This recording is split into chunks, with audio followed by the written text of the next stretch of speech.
박수 치겠습니다. 예. 성경 말씀 보시겠습니다. 오늘 보실 말씀은 신약 성경 146쪽 요한복음 3장 1절부터 5절까지 말씀을 제가 읽겠습니다. 그런데 바리새인 중에 니고데모라 하는 사람이 있으니 유대인의 지도자라. 그가 밤에 예수께 와서 이르되 라비여, 우리가 당신은 하나님께로부터 오신 선생인 줄 아나이다. 하나님이 함께 하시지 아니하시면 당신이 행하시는 이 표적을 아무도 할 수 없음이니이다.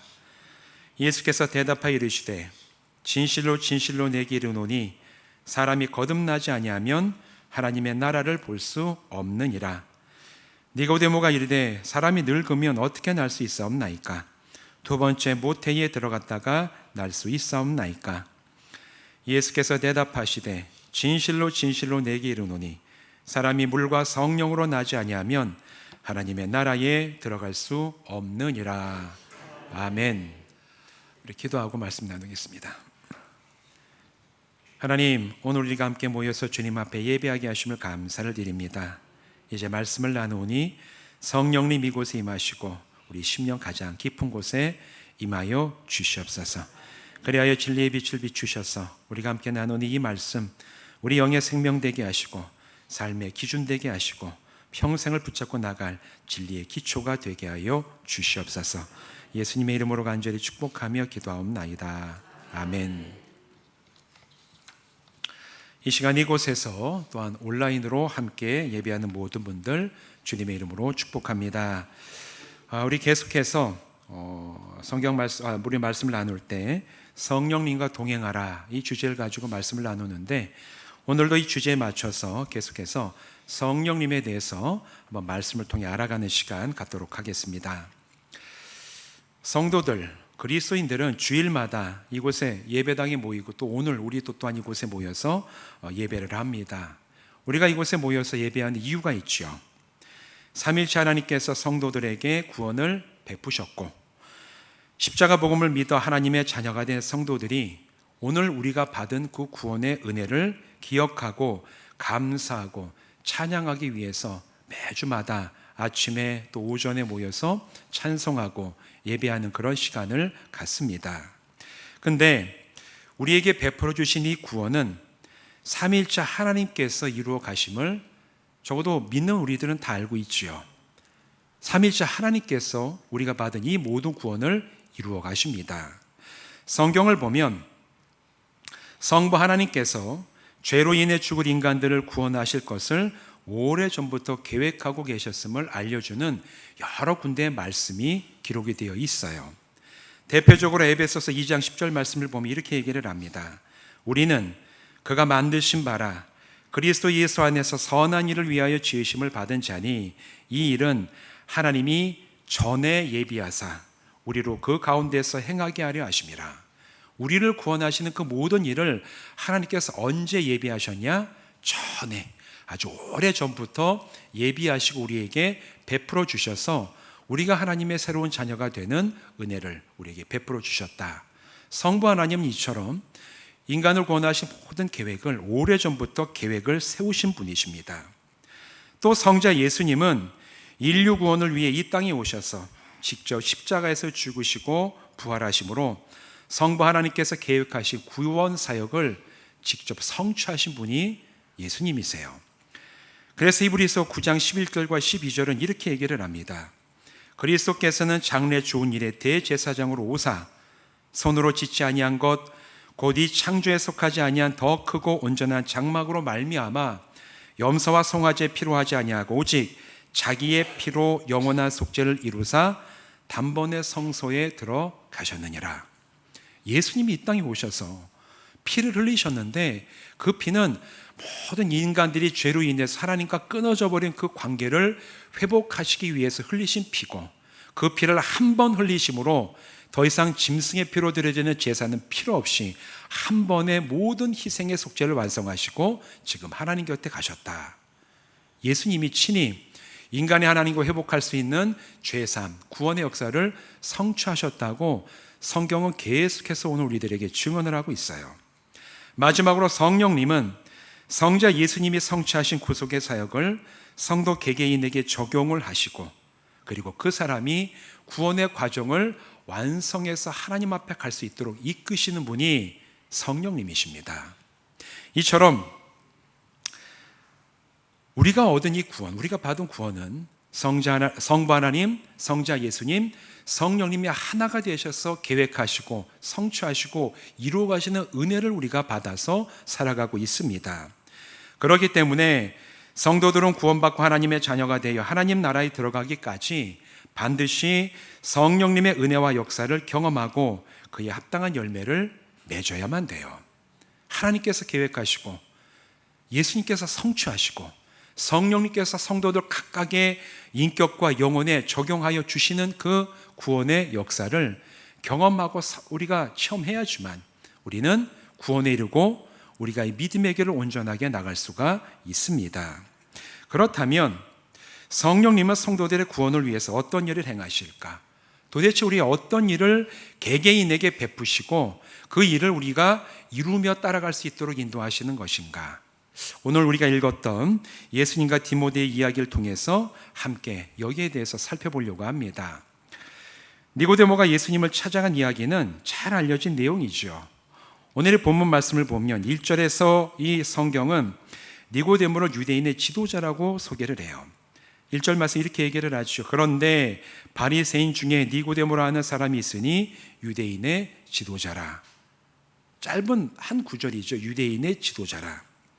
그런데 유대인의 지도자라고 칭할 정도가 되면 아마도 니고데모는 정통 바리새인이면서 당시 유대인들의 최고 의결 기관인 사내들인의 공회원, 우리식으로 얘기하면 국회 정도 되는 거예요. 그 당시에 그런 국회에서의 어떤 회원이었고 동시에 유대교 내에서 가장 존경받는 사람 중에 한 사람이었을 것임을 이 한 구절 속에서 우리는 짐작을 할 수가 있어요. 그런 니고데모가 당시 사회적으로 아주 높은 지위에 있었고 많은 사람들에게서 이 사람은 정말 경건한 사람이고 정말 존경받을 만한 그런 사람으로 인정받았던 니고데모가 어떻게 보면 갈릴리 촌동네에서 청년으로 저렇게 불리던 예수가 예루살렘에 오니까 그 무명의 청년이었던 예수를 찾아온 것을 보면 이 니고데모는 마음속에 정말 진리를 갈급하는 그런 깊은 갈급함이 있었던 사람임을 우리는 미루어 짐작할 수가 있어요. 사회적인 지위도 있고 종교적으로 인정받는 사람이 예수라는 청년을 찾아와서 뭔가를 물어본다는 건 사실 이거 쉬운 일이 아닙니다. 자기 어떤 인격적인 어떤 그런 것들을 겸손하게 내려놓지 않으면 직접 와서 어떻게 얘기할 만한 그런 길을 나설 수가 있을까요? 그랬어요. 그런데 오늘 우리가 읽은 이 본문 말씀 중에 2절을 보면 니고데모가 찾아온 시간이 밤이었다고 이야기를 하고 있지요. 시간적으로 니고데모는 다른 사람들이 길에 많이 없고 볼 수 없는 어두운 밤에 주님을 찾아왔다는 것을 오늘 2절 말씀은 얘기해 주고 있습니다. 사회적인 지위가 있는 사람이 아니 저 정도 되는 분이 지금 예수라는 저 시골 청년을 왜 찾아왔지? 왜 만나는 거지? 이렇게 뭔가 사람들에게 의구심을 들 만한 거를 사실은 피하고 싶었던 거죠. 그래서 니고데모는 한밤에 어두울 때 사람들이 많이 없을 때 그가 개인적으로 예수님을 찾아왔어요. 시간적으로 밤이었던 게 맞아요. 그런데 동시에 이 밤이라는 단어는 이 시간적인 어떤 그런 때뿐만 아니라 니고데모의 영적인 상태에 대해서도 알려주는 그런 단어입니다. 요한복음 1장 5절 말씀을 보면 이렇게 얘기를 해요. 빛이 어둠에 빛이 돼 어둠이 깨달지 못하더라. 빛은 진리로 오신 예수님을 의미하고 어둠은 예수님을 알지 못하는 사람들의 영적인 상태에 대해서 얘기하는데 니고데모가 밤에 예수님을 찾아왔다는 것은 이 때가 진짜 밤이기도 하고 동시에 니고데모가 유대교에서 가장 존경받고 경건한 사람이었지만 그의 영적인 상태가 여전히 밤처럼 어두운 상태에 있었음을 오늘 요한복음 이 본문 말씀의 2절은 우리에게 얘기해 주고 있어요. 예수님이 누구신지 알지 못했기 때문입니다. 니고데모는 예수님을 찾아오기는 했지만 그가 밤에 찾아왔다는 말씀 가운데 니고데모가 참 존경받는 그런 지도자였지만 그러나 그의 영적인 상태는 예수님이 누구신지 알지 못하고 그렇기 때문에 그가 사회적인 지위는 높았음에도 불구하고 영적인 눈으로 보기엔 여전히 어두운 그런 상태에 있는, 영이 살아있지 못한 그런 상태에 있었던 바로 그런 사람이었구나. 영적인 상태와 사회적인 상태가 완전히 대비되는 그런 인물이 바로 니고데모였어요. 여러분, 오늘날에도 마찬가지입니다. 아무리 신앙생활을 오래 하고 교회 열심히 다녔다고 할지라도 예수님이 누구신지 제대로 알지 못하고, 또 아무리 내가 정말 직분이 있었다고 하고 내가 뭔가 대단한 일을 교회에서 감당한다고 할지라도 성경이 증거하는 대로 예수님을 제대로 믿지 못하는 사람은 니고데모와 같은 상태에서 벗어나지 못한 사람이에요. 우리의 겉에 보이는 어떤 조건과 직분과 우리가 이렇게 이루어놓은 어떤 그런 게 우리의 영의 상태를 확증해 주는 게 아니라, 오늘 내가 진짜 예수를 온전히 알고 그 성경이 증거하는 주님을 제대로 믿고 있는가 아닌가가 내 영이 지금 빛 가운데 있는가 어두운 가운데 있는가를 판별해 주는 유일한 기준인 줄로 믿습니다. 사랑하는 성도 여러분, 그렇다면 우리는 예수님을 바르게 알고 어둠이 아니라 빛 가운데 거하는 성도가 되시기를 주님의 이름으로 부탁을 드립니다. 니고데모가 예수님을 찾아왔지요. 왜 왔을까? 왜 왔는지는 오늘 본문 말씀 2절 하반절을 보면 우리가 짐작해 볼 수가 있습니다. 하반절 이렇게 얘기를 하죠. 라비여, 우리가 당신은 하나님께로부터 오신 선생인 줄 아나이다. 하나님이 함께 하시지 아니하시면 당신 행하는 이 표적을 아무도 할 수 없음이니이다. 니고데모가 예수님 찾아와서 하는 얘기예요. 이 얘기는 무슨 얘기냐면, 지금 니고데모가 돌려서 얘기하는 건데, 니고데모가 보기에는 예수님이 가르치시는 것, 행하시는 놀라운 기적, 귀신을 쫓고 병자를 치유하고 회복하시는 그런 일들은 자기가 보기에도 이거 하나님이 함께 하시지 않으면 있을 수가 없는 것들이었어요. 아니, 이런 놀라운 이야기를 가르치시고 놀라운 기적을 베푸시고 이런 일을 행하시는 저 예수라는 분을 보니, 야, 이거는 하나님이 함께 하시지 않으면 이거는 일어날 수가 없는 일이 니고데모가 보기에도 맞은 거예요. 그거는. 그런데 그러면, 아니, 니고데모 생각에 예수님을 통해 하나님 나라가 벌써 이 땅에 임한 건가? 하나님의 역사가 이렇게 일어난다면, 아니, 벌써 하나님의 나라가 이 땅에 임해 있는 건가? 저 예수라는 사람을 통해서 이런 의문이 니고데모에게 들었던 거고, 더 나아가서 하나님 나라가 임했다면 어떻게 혈통적으로는 아브라함에게 자손이고 유대교 율법을 철저히 잘 지키는 정통 바리새인인 니고데모 자신이 하나님 나라가 임했다는 이 사실을 내가 왜 지금까지 알고 있지 못했던가? 그거에 대해서 궁금함이 들었던 거예요. 그래서 이 니고데모는 예수에게 물러온 거, 진짜 하나님 나라가 임한 겁니까? 여기에 대해서 지금 얘기를 하고 있는 겁니다. 하나님의 놀라운 기적들이, 하나님 아니면 일어날 수 없는 이런 놀라운 일들이 일어나는 걸 볼 때, 라비여, 지금 하나님 나라가 임한 겁니까? 그 얘기를 지금 니고데모가 예수님에게 하는 거예요. 돌려 얘기하는 겁니다. 근데 예수님은 대번에 이 질문에 대해서 알아차리셨어요. 그러면서 예수님이 3절 말씀에 니고데모의 물음에 답을 주시죠. 우리 3절 말씀 같이 한번 읽어보실까요? 시작. 예수께서 대답하여 이르시되 진실로 진실로 내게 이르노니 사람이 거듭나지 아니하면 하나님의 나라를 볼 수 없느니라. 아멘. 예수님께서 니고데모의 뭐가 궁금함인지를 바로 아신 다음에 거기에 대해서 바로 답을 주십니다. 사람이 거듭나지 아니하면 하나님의 나라를 볼 수가 없다. 거듭나지 않으면 하나님 나라가 임했는지 안 임했는지 그것도 분별하지 못하고, 거듭나야지만 하나님 나라가 임했는지를 볼 수가 있고 그 나라에 들어갈 수가 있다. 이 얘기를 예수님이 하신 거예요. 그런데 니고데모는 이 말씀을 이해하지 못했어요. 그거 당연하죠. 사람의 지식과 능력으로는 하나님의 구원의 역사를 이해할 수도 없고 스스로 믿을 수도 없는 게 그게 사실입니다. 니고데모가 자기의 능력 가지고 예수님의 말씀을 완전히 이해할 수 있냐? 그럴 수가 없지요. 당연하게도 예수님이 하시는 이 말씀 니고데모는 무슨 얘기인지 이해하지 못했어요. 그러자 니고데모는 그러면서 예수님 하신 말씀을, 아니 그러면 우리가 다 컸는데 다시 어머니의 뱃속에 들어갔다 나는 그렇게 다시 태어나야지만 우리가 하나님 나라를 볼 수가 있는 겁니까? 다시 예수님께 되묻는 거죠. 전혀 이해하지 못하는 상태에 있음을 이 니고데모의 두 번째 물음에서 알 수가 있지요. 그러자 예수님은 다시 니고데모에게 대답을 하십니다. 5절 말씀 우리 같이 한번 읽어보실까요? 시작. 예수께서 대답하시되 진실로 진실로 내게 이르노니 사람이 물과 성령으로 나지 아니하면 하나님의 나라에 들어갈 수 없느니라. 아멘. 예수님 말씀 명쾌합니다. 하나님 나라에 들어가기 위해서는 물과 성령으로 다시 태어나야지만 들어갈 수가 있다.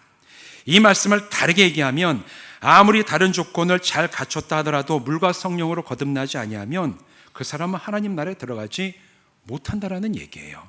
이건 니고데모에게 바로 적용이 되는 말씀입니다. 니고데모처럼 정통 바리새인이고 정말 아브라함에게 정말 자손이라고 모두가 다 인정할 수가 있고 유대계에서 존경받고 그리고 유대인들 사이에서 정치적으로 존경받는 지위에 있는 그런 조건을 다 갖추고 있더라도 물과 성령으로 거듭나지 않으면 너는 하나님의 나라에 못 들어간다. 이 얘기를 사실은 돌려서 말씀하신 거죠. 예수님의 말씀에서 물과 성령으로 거듭남은 구원의 핵심입니다. 물과 성령으로 거듭나지 아니한 사람은 하나님 나라에 들어갈 수가 없어요. 그렇다면 예수님이 말씀하신 이 물과 성령으로 거듭난다는 것은 뭘 도대체 의미하는 것일까? 사실 이 말씀만 가지고 참 이해하기 힘듭니다. 한때는 오늘 이 본문 말씀 5절을 이렇게 해석할 때 물은 물 세례를 가리키고 성령은 성령 충만함을 가리킨다 이렇게 해석을 하고 말씀을 전했던 때도 있어요. 그런 이제 설교가 유행했던 때도 있습니다. 그런데 이게 이 말씀을 해석하는데 충분하지가 않아요. 물 세례를 받지 못한 우리가 이제 교회에서 받는 세례를 받지 못한다고 해서 하나님 나라 못 들어가는 건 아닙니다. 원래 예식으로서의 세례를 받으면 좋지만 그걸 못 받는다고 해서 그 사람이 하나님 나라에 못 들어가는 건 아니에요. 이제 그게 조건되지도 않고 예수님 당시에 이게 무슨 교회 세례가 확정되어 있지 않았던 그때이기 때문에 예식으로서의 세례를 가지고 이 말씀을 해석하는 것은 약간 좀 시기적으로 맞지를 않지요. 그리고 원래 이 본문 말씀에서 예수님이 하시려는 그 말의 뜻, 본문의 원래 본래 뜻과도 맞지를 않아요. 오늘 본문 말씀에서 물과 성령은 두 개로 분리되는 게 아닙니다. 분리되는 게 아니라 하나의 단어로 묶여 있는데 이 구절에서 이 물이라는 것은 성령님이 행하시는 사역을 의미하는 것을 예수님 물이라는 이 단어를 통해서 말씀을 하고 계십니다. 이 근거가 어디 있냐면 예수님이 니고데모에게 하신 말씀은 구약의 에스겔서 36장 25절에서 27절의 말씀을 예수님이 인용을 해가지고 니고데모에게 하신 말씀이에요. 에스겔서 36장 25절 이렇게 얘기를 합니다. 맑은 물을 너에게 뿌려서 너희로 정결하게 하되 곧 너희 모든 더러운 곳에서와 모든 우상 숭배에서 너희를 정결하게 할 것이며 또 새 영을 너희 속에 두고 새 마음을 너희에게 주되 너희 육신에서 굳은 마음을 제거하고 부드러운 마음을 줄 것이며 또 내 영을 너희 속에 두어 너희로 내 율례를 행하게 하리니 너희가 내 규례를 지켜 행할지라. 이게 예수님께서 에스겔서 36장 25절 27절까지의 말씀을 인용하셔서 니고데모에게 하신 겁니다. 우리는 이걸 보면 금방 안 와닿지만 니고데모는 잘 알았어요. 왜냐하면 구약의 유대인들은 구약 성경의 말씀에 정통했던 바리새인들이었기 때문에 지금 이게 에스겔서의 말씀을 하시는 거구나. 우리는 몰라도 니고데모는 바로 알았을 거예요. 이 에스겔서 36장 25절 말씀 여기 보면 성령님이 행하시는 사역이 무엇인지를 명쾌하게 알려줍니다. 물과 성령으로 거듭난다는 것은 첫 번째, 십자가 복음을 듣고 하나님을 떠나 하나님과 상관없이 내가 주인 되어 살아온 것을 진심으로 회개하는 것, 그게 물과 성령으로 거듭나는 첫 번째 물의 역할이라는 거예요. 여러분, 구원받는 것은 참된 회개로부터 시작이 됩니다. 구원은 회개에서 시작이 돼요. 회개하지 않는 사람은 구원받은 사람이 아니에요. 그리고 내가 한 번도 내가 이 말씀 앞에서 복음 앞에서 내 모습을 보며 애통해하고 회개하는 그런 나의 어떤 이 돌이킴이 없다면 참 죄송한 말씀이지만 그분은 머리로는 구원을 이해해도 실제로 심령이 구원받은 경험을 한 번도 하지 못한 상태에 있는 거예요. 그런데 이 회개는 사람이 자기 스스로가 행할 수 있는 회개가 아닙니다. 사람은 본능적으로 자기의 죄를 못 본 채 하고 인정하지 않으려는 죄성이 있죠. 그렇습니까? 안 그렇습니까? 여러분은 다르신가요? 저는 그래요. 예. 목회자 이제 가정에 보면 저희 집도 그렇습니다. 예배 이렇게 주일을 한 다음에 하다 보면 목회자가 실수할 수도 있어요. 설교할 때 잘못 얘기할 때도 있고 이제 그런데 그리고 목회자가 찬송하다 보면 성도들 얼굴 표정 보면은 이분이 왜 이럴까 이런 생각이 들 때가 있거든요. 그럼 찬송가 9절 막 뛰어넘을 때 있습니다. 2절 하다 4절하고 막 이제 이렇게 있어요. 예, 있습니다. 그럼 이제 설교할 때도 실수할 때도 그럼 제가 하면 이제 아내가 얘기해요. 여보 왜 그렇게 하냐고. 맞는 얘기잖아요. 그렇게 하면 안 되는데 그 얘기를 하면 제가 어떻게 할 것 같아요? 제가 잘못했습니다. 다시 이럴 것 같아요? 첫 반응은 그럼 당신이 해. 내가 다음 주에 올려가게 해줄게. 설교 직접 해. 찬송해. 그럼 되지. 한번 당신이 해봐. 틀린 걸 알면 내가 잘못한 거 알면서도 이래요. 목사만 이럽니까? 모두가 다 그렇잖아요. 당연하게 내가 뭔가 실수하거나 잘못된 걸 지적을 받아도 사람의 본능은 그렇지. 내가 잘못했구나. 인정하기보다 네가 뭔데 나한테.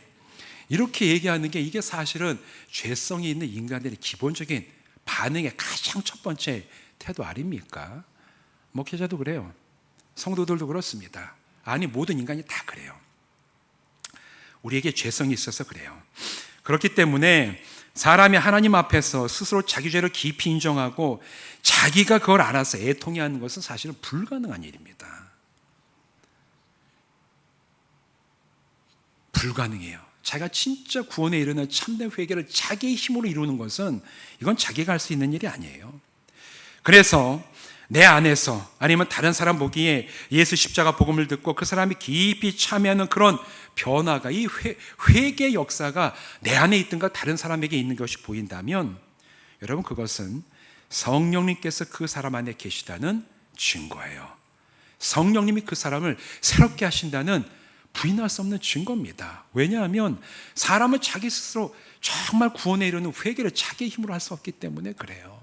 그런데 한 사람이 내가 내 마음에 정말 하나님을 떠났던 그 삶에 대해서 애통에 많은 마음이 있고 그로 인해서 회개하는 마음이 든다면 그것만큼 성령님께서 내 안에 계시고 나를 새롭게 하시다는 놀라운 변화의 증거는 없어요.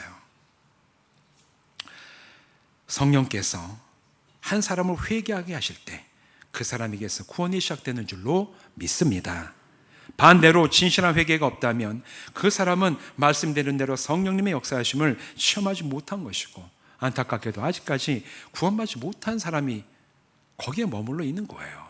사랑하는 성도 여러분, 우리 한번 속사람 내가 예수 처음 믿으며 그 믿음의 여정을 한번 살펴보셔서 나에게 진짜 성령께서 주셨던 참된 회개가 있었는지 살펴보시고 있었다면 깊이 감사하시고 없었다면 성령님 내 안에 들어오셔서 그 회개의 영을 부어 주시옵소서.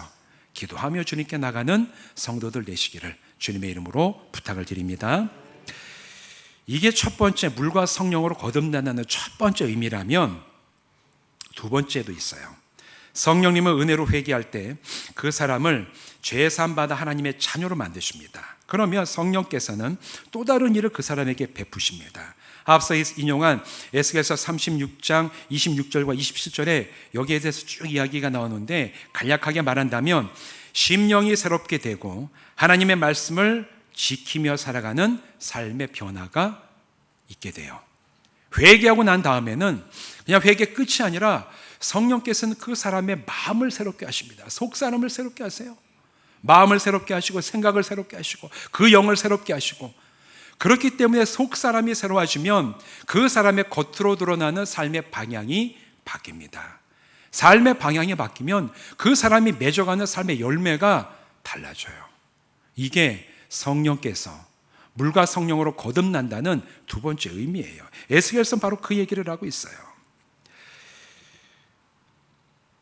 진실하게 회개한 사람을 성령께서 변화시키시고 먼저는 심령이 새로워지면 그 심령이 새로워진 사람에게 기쁨과 감사와 소망이 마음속에 자리 잡게 하시고 솟아나게 하시죠. 삶의 방향과 모양이 변화됩니다. 이제는 하나님의 말씀과 진리를 따라 살아가려는 의지와 실천이 생겨나요. 우리는 의지를 가지고 뭔가 선한 일을 행할 수는 있어요. 그런데 성령의 역사가 아니라 나의 의지만을 가지고 뭔가를 이루려고 그러면 조금 가다가 멈추게 됩니다. 나의 의지는 그렇게 강하지 않아요. 여러분의 결단도 대단히 결단이 강한 사람도 우리가 잘 알고 있는 속담이 있죠. 작심 3일, 좀 센 사람은 작심 6일, 반년, 1년을 가는 분을 제가 본 적이 거의 없습니다. 이게 우리의 현실이에요. 의지와 결단을 가지고 선한 일을 할 수 있어요. 그러나 얼마 안 가서 우리의 한계 앞에 서게 되면 우리는 넘어서지를 못합니다. 그런데 성령께서 주시는 변화는 우리의 속사람이 변화되고 내 속사람이 변화된 그 다음에 성령께서 일으키시는 삶의 변화, 내 삶의 새로운 모습은 성령께서 주시는 능력을 가지고 우리의 한계와 우리의 능력을 뛰어넘는 길로 성령께서 친히 우리를 이끌어 가실 줄로 믿습니다. 이게 우리가 경험하는 물과 성령으로 거듭나는 두 번째 변화인 거예요. 따라서 물과 성령으로 거듭나야만 하나님 나라에 들어갈 수 있다는 예수님의 이 말씀은 다시 말해 성령님의 역사하심으로 참된 회개에 이르고 성령님의 능력 안에서 심령과 삶이 변화된 사람만이 하나님 나라에 들어갈 수 있는 바로 그 말씀인 줄로 믿습니다. 심플해요. 복잡하고 대단한 얘기를 하시는 게 아니라 성령께서 회개하게 하시고 성령께서 변화시키시는 그 삶을 따라가는 사람만 하나님 나라에 들어갈 수가 있다. 예수님은 그 말씀을 니고데모에게 하시는 겁니다. 그렇기 때문에 구원은 내 힘으로 완성하는 게 아니에요. 구원은 하나님께서 우리에게 주시는 전적인 하나님의 은혜이자 선물입니다. 회개도 내 능력으로 하는 것도 아니고 내가 회개한 다음에 새로운 삶을 살아가는 것도 내 능력만 가지고는 부족합니다. 그러나 하나님께서 우리를 불쌍히 여기시고 사랑하시고 성령님을 보내셔서 우리를 새롭게 하시기 때문에 성령님의 충만하심 속에서 성령님과 동행하는 사람은 구원받아 하나님의 자녀가 되고 새로운 믿음의 길을 끝까지 달려나가는 하나님의 놀라운 성도가 될 줄로 믿습니다. 사랑하는 성도 여러분, 이제 우리의 구원을 완성하시는 성령님을 여러분의 심령 가운데 초청하시길 바랍니다. 성령님, 제 안에 오시옵소서. 저와 함께하여 주시옵소서. 저의 구원을 온전하게 하시고 구원받은 제가 하나님의 자녀로 온전하게 살아가게 주여 저를 변화시켜 주시옵소서. 그리고 성령님께서 주시는 회개의 은혜와 변화의 능력을 힘입어 주님과 동행하면서 하나님 앞에 서는 그날까지 구원받은 자녀로 기쁨과 소망 속에 온전히 살아가는 우리 모든 성도들 되시기를 주님의 이름으로 축원드립니다. 기도하시겠습니다. 하나님 감사합니다. 우리 한 사람 한 사람 하나님 앞에 구원받을 만한 아무런 공로도 없지만 그러나 먼저 하나님께서 우리를 사랑하여 주셔서 하나님이 구원을 계획하시고 예수님이 구원을 성취하시고 성령님을 오늘 우리들에게 보내셔서 예수 십자가 복음의 능력을 각 사람에게 적용하시고 구원받게 하심을 감사를 드립니다. 하나님, 구원은 우리의 능력에 속한 것도 아니고 우리가 이룰 수 있는 것도 아님을 고백을 하오니 성령님 우리 안에 들어오셔서 정말 우리를 참된 회개로 인도하시고 참되게 회개한 성도들을 새롭게 변화시키셔서 우리가 살아가는 전 평생을 주님과 함께 동행하는 믿음의 길을 온전히 나가는 저희들 되게 하여 주시옵소서. 우리 가운데 아직 성령님의 역사하심을 경험하지 못하는 성도가 있다면 불쌍히 여겨 주셔서 그들이 하나님 앞에 성령 충만함을 간구하게 하여 주시옵시고 그들의 기도에 응답하셔서 성령님 그들에게 참된 회개와 변화의 능력과 그 길로 아름답게 인도하여 주시옵소서. 예수님의 이름으로 간절히 축복하며 기도하옵나이다. 아멘.